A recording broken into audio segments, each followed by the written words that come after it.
What's up, everyone? We're here to discuss the new experimental horror film, Skinamarink. Let's do it.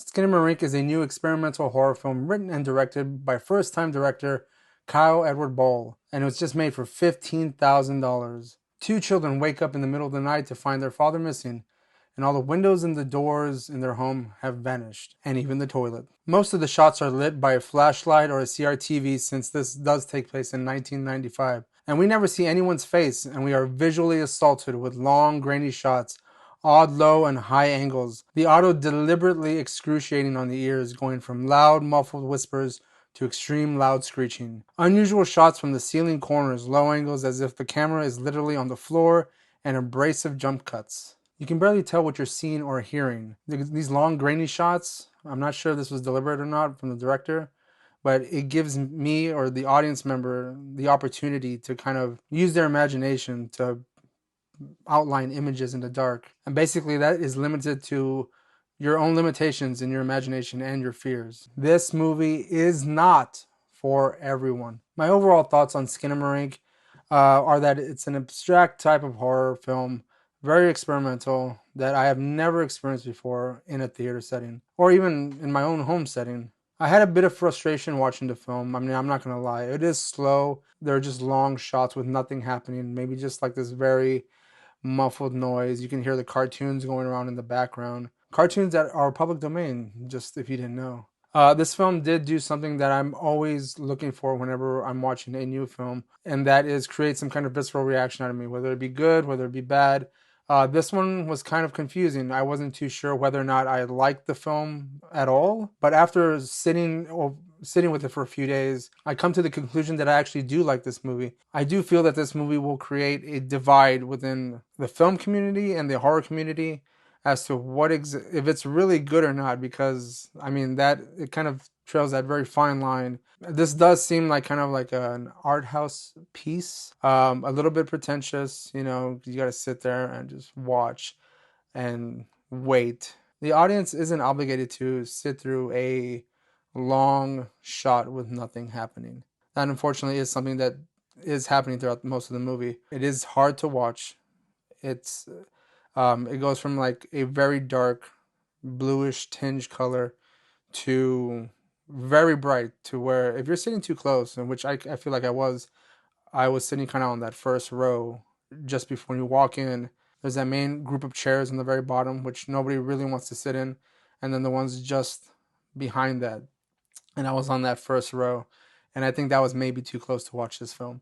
There were many times where I was kind of squinting at the screen because it was so bright, or the music was so loud that it was piercing my ears. I don't know if I'm a glutton for punishment, but I enjoyed that. But again, in the moment, I was kind of not sure how I was feeling about the film. I will say the runtime is a little too long.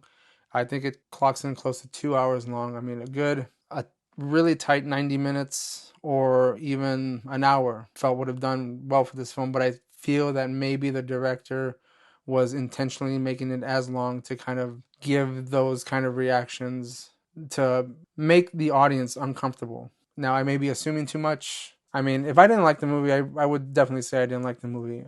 But like I said, sitting with it for a few days, I did really enjoy the film and for what it is. The aesthetic of it is great. I feel like that whole grainy image like really had an effect on me personally.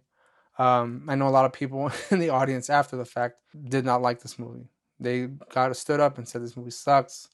Well, talking to the people that they were with, why did you bring me to this movie? You no longer have the opportunity, or you are no longer allowed to choose the movies that we're about to watch. There was a lot of hype because I first heard about this film in a TikTok video, and it does create a lot of buzz as almost one of the scariest movies ever made. And those are extremely unreal expectations for a film.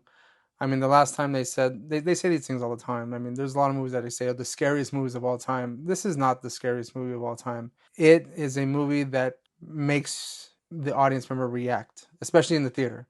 As far as a home setting, I don't know how that would translate, or if it would translate the same because you're in a more controlled environment. It does have a few jump scares, which I did enjoy. Again, also fairly excruciating on the ears because it gets from very quiet, muffled to loud. And there's certain scenarios where the tension's just building, where you see someone sitting on the edge of a bed and you don't know if something's about to happen, but then they're moving around the room and it's so dark you really can't see anything too well, and then things are gone and like nothing happens. As far as scares are concerned, overall, I would say I give this like a 5 out of 10. There are some good jump scares, but there's not many. Cinematography, I gave it a 10 out of 10 because I really enjoyed that very grainy, grindhouse type of look to it. Again, it was very effective visually for me, even with the low angles, the just staring off into something. You don't know what's happening, but you can kind of see a door in the kind of corner of the screen opening up, and you know there's kind of either people walking through or things are moving. You don't see any, you don't see anyone's face. You just see things moving. You see things turn off, turn on. It was very effective. I really dug it. Overall, for this movie, I would say I would give it a 7 out of 10.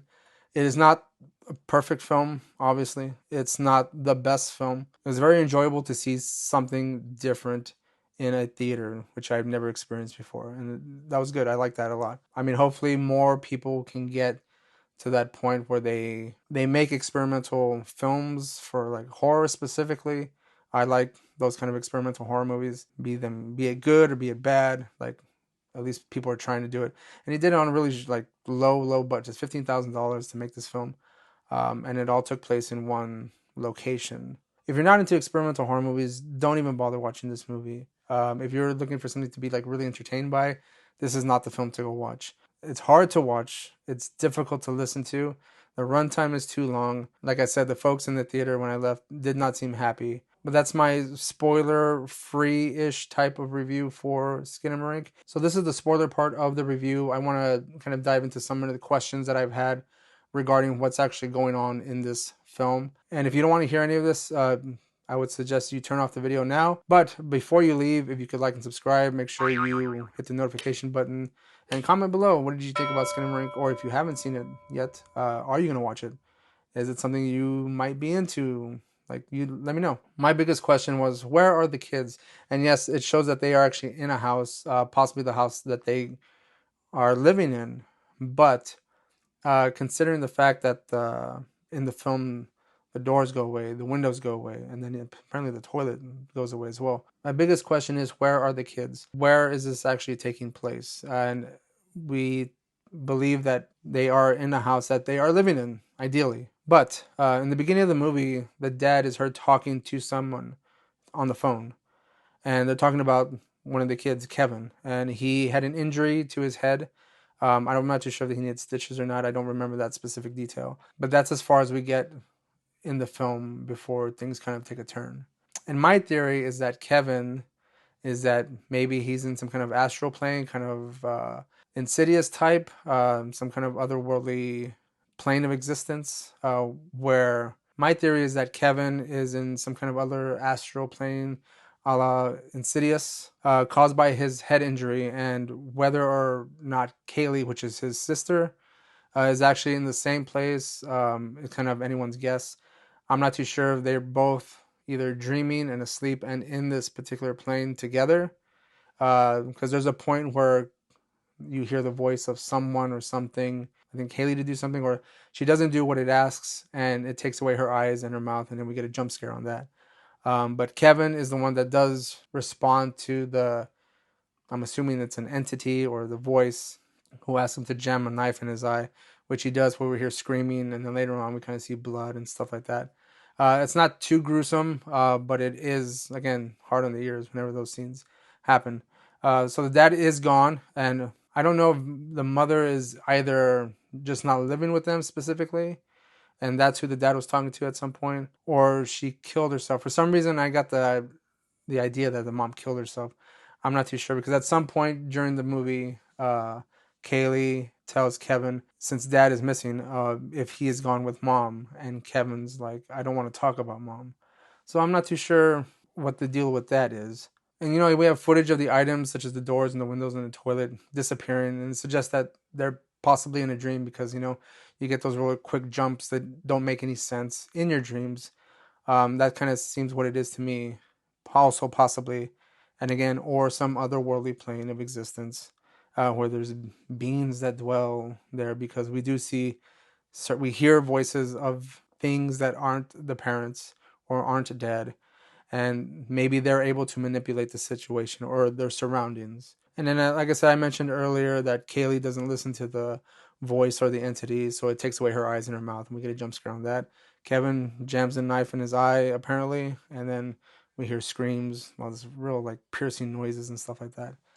And as the film continues, we get the long, dark shots sitting there, like staring into like a hallway or a closet with nothing, and it just the darkness gets bigger and bigger and bigger and bigger in the screen, and you see that those very grainy images of again grainy footage, and that's where I feel like my mind starts to wander, and you start piecing together all these images, faces, things looking at you from the darkness. The movie ends with like the voice and the face in the darkness kind of slowly emerging, where you can really kind of make out certain facial features, and it says in a whisper, "Go to sleep," and it says it a few times, and then the movie ends. So that's kind of it. Like I was just those are some few questions that I had, or like my theories on the film. If you have any ideas, I would love to know them.